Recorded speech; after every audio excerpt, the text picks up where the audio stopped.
നിക്കടിയോടെ.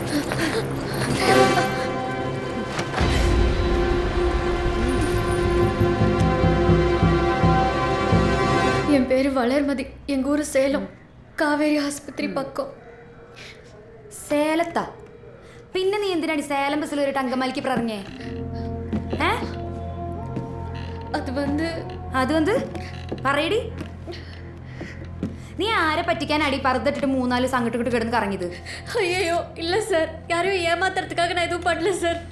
பயம். ஊருக்கு போக முடியாது. பெரிய வீட்டில் வாழ்ந்தவனா லவ் மேரேஜ் பண்ணி அங்கே ரொம்ப ஜாதி கலவரம் ஆயிடுச்சு. அதுக்கப்புறம் தான் சார் உசுறு வாழறதுக்காக நான் இங்கே வந்தேன். കരയാതെ മര്യാദക്ക് നിന്റെ നാട്ടിലെ അഡ്രസ് പറയടി. കുപ്പരാജ് ഹൗസ്, ராமசாமி நகர், சீலநாயக்கம்பட்டி. எதுக்காக அந்த ஆளை கொலை பண்ண? ஐயோ, அந்த ஆளை நான் கொலை பண்ணல சார். பீனு சார் ரொம்ப நல்லவர். வேலைக்காரின் கூட பார்க்காம என்ன நல்லா பார்த்துக்கிட்டாரு. எங்களுக்குள்ள வேற மாதிரி ஒரு இது இருந்துச்சு. எந்த மாதிரி ஒரு இது? பரடி.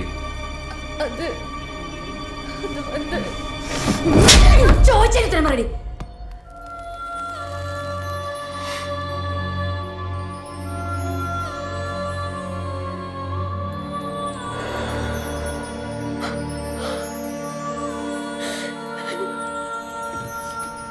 அப்போ நீயல்ல, வேற யாரு? அது உனக்கு தெரியாதா? சார் அது எது? என் புருஷன் தான் சார் செஞ்சிருக்கணும். அவன் கண்டிப்பா என்னையும் கொலை பண்ணிடுவான். அதனால தான் சார் நான் தப்பிக்க பார்த்தேன். நீயும் சிஏயும் തമ്മിലുള്ള ഇടപാട് അയാൾക്കറിയോ? நான் சிஏ சாரோட வீட்டில் ரொம்ப வசதியாக வாழ்ந்துட்டு இருந்தேன். அந்த ஆளுக்கு அது பிடிக்கல. அவன் ரொம்ப மோசமானவன். அவன் என்ன வேணாலும் பண்ணுவான். என்னையும் பினு சாரையும் கொல்றதுக்காக தான் அவன் ஜெயில இருந்தே வந்தான்.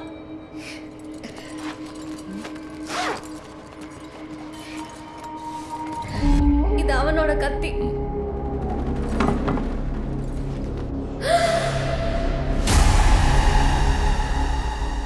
பினு சார் ரூம்ல கீழே கிடந்தது.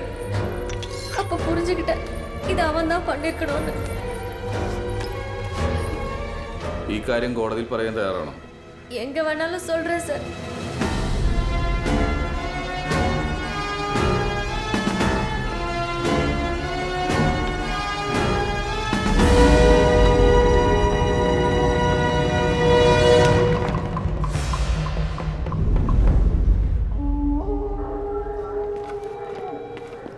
യെസ്, ആളിത് തന്നെ.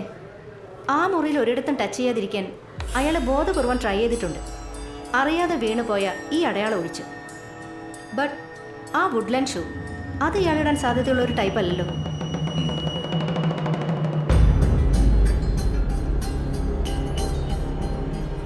അതെ, അയാളെ അറിയോ? ഏയ് ഇല്ല.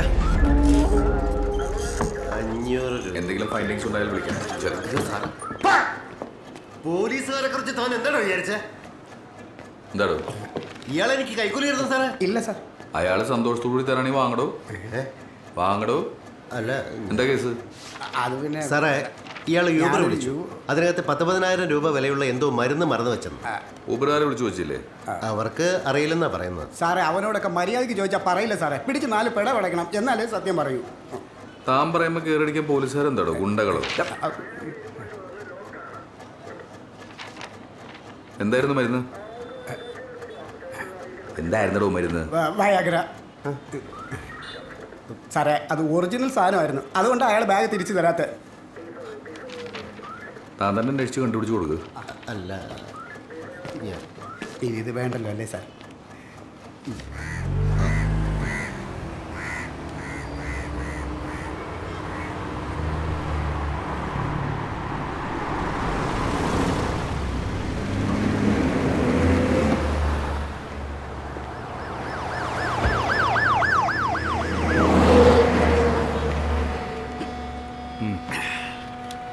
Hello, I am Nikhil.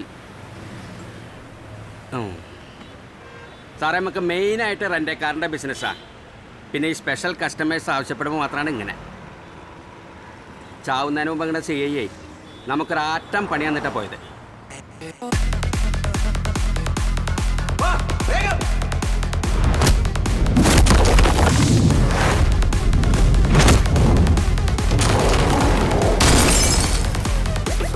അന്നാ പിള്ളേരെ പിടിച്ചതേ പ്യുവർ കൊക്കൈനാ. എന്നിട്ട് അത് മാറ്റിയിട്ടാണ് തൊണ്ടിയായിട്ട് എവിടുന്നോ കൊണ്ടുവന്ന കുറേ കഞ്ചാവ് കാണിച്ചത്. എന്നിട്ട് ഇമ്മളേനെ പിടിച്ച സാധനം ഇമ്മക്ക് തന്നെ ലോകത്തില്ലാത്ത വിലയ്ക്ക് വിൽക്കാൻ നോക്കി. ക്രൂരതയല്ലേ സാറേ ഇത്? സാറ് നോക്കണ്ട. ഉണ്ണിത്താൻ സാറ് പറഞ്ഞോണ്ടാ ഞാനൊരു ജെന്റിൽമാൻ സ്റ്റീലായിട്ട് ഇതിവിടെ വന്ന് സാറിനോട് തുറന്നു പറഞ്ഞത്. പോയത് പോയി. ഇനിയിപ്പോൾ അവൻ്റെ പിന്നാലെ പോയിട്ട് അവനെ തട്ടാനുള്ള കപ്പാസിറ്റി ഒന്നും നമുക്കില്ല.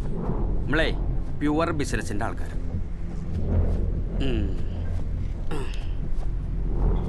എന്നാ ശരി സാറേ, നമ്മൾ തിരക്കാണ്.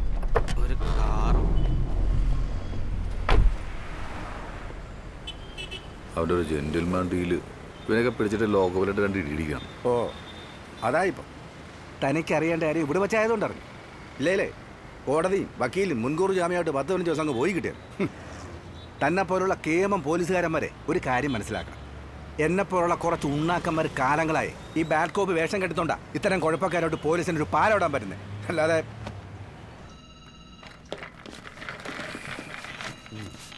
ഓവർ പബ്ലിസിറ്റിയും മീഡിയ അറ്റൻഷനും ഒഴിവാക്കാൻ വേണ്ടിയാ ഈ കേസ് അന്വേഷിക്കുമ്പോൾ യൂണിഫോം പോലും പാടില്ലെന്ന് ഞാൻ തന്നോട് പറഞ്ഞത്. എന്നിട്ടിപ്പോൾ ഇൻവെസ്റ്റിഗേഷന്റെ ഭാഗമായി താൻ കാണിച്ചു കൂട്ടുന്നത് എന്തൊക്കെയാ? മരിച്ച ബിനുവിന്റെ കൊള്ളൻ രേഖകൾ ഓരോന്നായി പുറത്തിട്ടുകൊണ്ടിരിക്കുക അല്ലേ?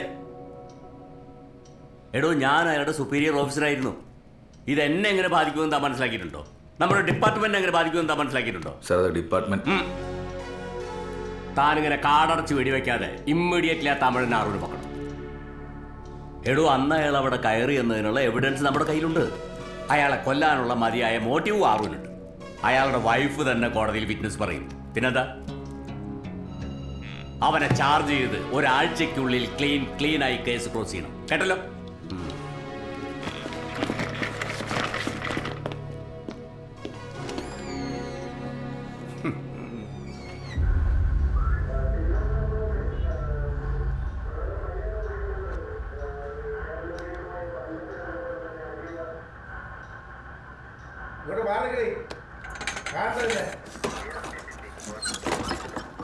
ഇവിടെ എന്താ സംഭവം?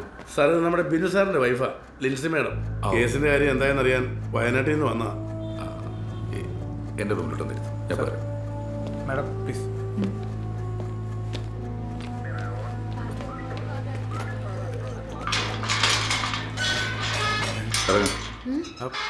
ഇറങ്ങാൻ നീ പൊക്കോ. ഇല്ല സാറേ, പിന്നെ ഇവിടെ കൊടുത്തിരിക്കുന്ന അഡ്രസ്സിൽ തന്നെ കാണണം. വിളിക്കുമ്പോൾ ഒന്നോളണം. പൊക്കോ.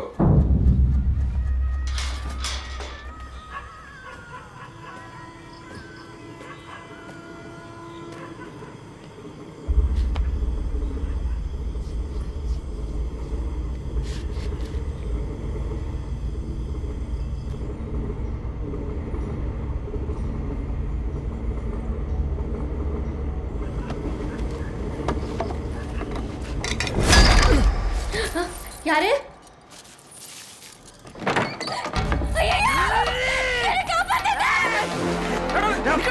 പോലീസിനോടാണോ കളിക്കുന്നത്?